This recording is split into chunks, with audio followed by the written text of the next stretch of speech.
Hello बच्चों, let's read the given question. The question says if the source of light used in a Young's double slit experiment is changed from red to blue, then option A, the fringes will become brighter. Option B, consecutive fringes will come closer. Option C, the number of maxima formed on the screen increases. Option D, the central bright fringe will become a dark fringe. So to understand this question, we need to understand about the concept of Young's double slit experiment, जिसको हम abbreviate करते हैं YDSC से. So let's suppose we have setup यहाँ पे हम show कर देते हैं and will try to analyse it. So this is the central point जहाँ पे path difference is 0 S1 and this is slit S2 and we know के ये जो for steady interference pattern the sources must be coherent. तो एक condition ये भी है. तो हम क्या करते हैं, एक सोर्स ऑफ लाइट से दो अलग सेकेंडरी लाइट्स डिराइव करते हैं so that S1 S2 will be a coherent source, right. अब हम मान लेते हैं लेट्स से एक वेव S1 से चल रही है, एक वेव S2 से चल रही है and they both are interfering at point P on the screen. ठीक है, तो स्क्रीन का distance it is capital D and the distance between the two slit is small d. ठीक है. सो यहाँ पे अगर हम केयरफुली एनालाइज करें, सो जो पाथ डिफरेंस हम लिख सकते हैं यहाँ पे, that is S2P minus S1P. It is given by the expression YD upon capital D, where Y is the distance of the point P. अब इसी के बेसिस पे भी डिसाइड के whether the point is bright और dark. ये हमारा path difference है. सो अगर पाथ डिफरेंस है integral multiple of lambda, so this will corresponds to constructive interference और ब्राइट पॉइंट. अगर पाथ डिफरेंस है odd multiple of lambda, that is 2 lambda by 2 basically, so this will represent destructive interference का case DI. ठीक है. Also we need to understand कि अगर हम point O की बात करें, सो O पे पाथ डिफरेंस जो होगा वो 0 होगा and this will imply the path constructive interference का केस and point O will be always bright. ठीक है, या central bright point will always be bright. ठीक.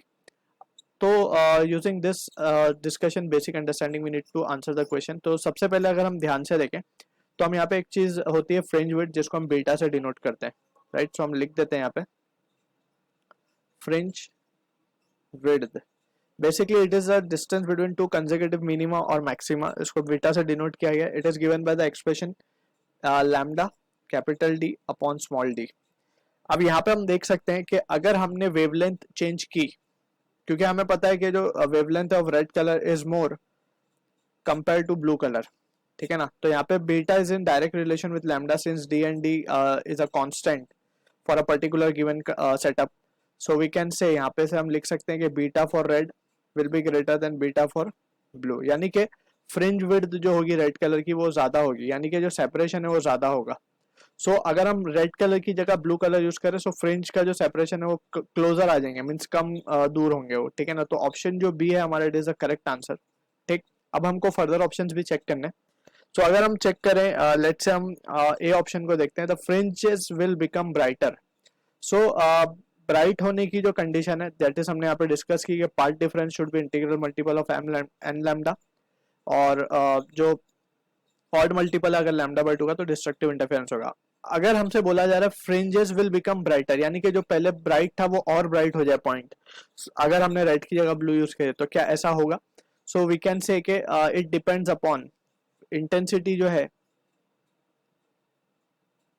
इंटेंसिटी, या फिर हम कहे के, तो वी कैन राइट, हम लिख देते हैं for a particular wavelength, for a particular wavelength, या फिर कलर भी कह सकते हैं, for a particular wavelength brightness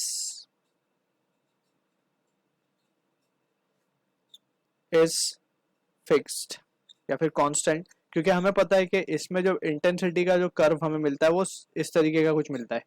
means maxima जो है वो एक ही होता है हर एक के लिए, हर एक केस में हर एक ब्राइट पॉइंट उतना ही इक्वली ब्राइट होता है, या हर एक डार्क पॉइंट इक्वली डार्क होता है. ठीक है. तो इस तरीके की इंटेंसिटी हमें ग्राफ मिलती है.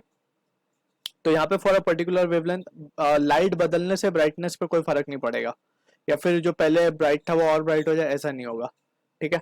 So option A can be discarded. अब ऑप्शन सी की बात करते हैं, the number of maxima formed on the screen increases. So ये डिपेंड करता है वेवलेंथ पे. ठीक है. तो we can say number of maxima और मिनिमा, नंबर ऑफ मैक्सिमाज और मिनिमाज, या फिर कंस्ट्रक्टिव और ब्राइट और डार्क पॉइंट भी कह सकते हैं हम इसको, depends upon path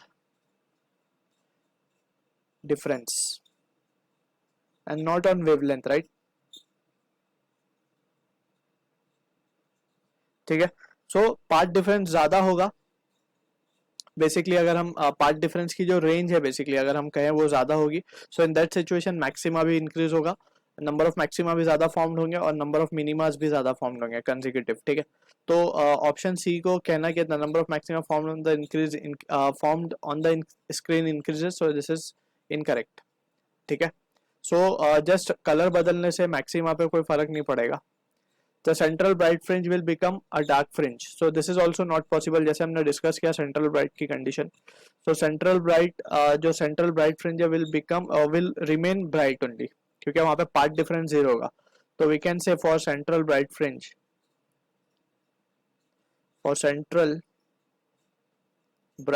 the only condition is path difference is zero।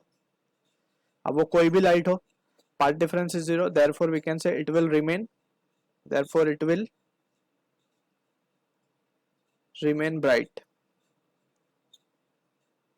ठीक है, सो ऑप्शन में बोला गया कि it will become dark, so this is also incorrect, so B is the correct answer to the question। I hope you understood the solution, all the best।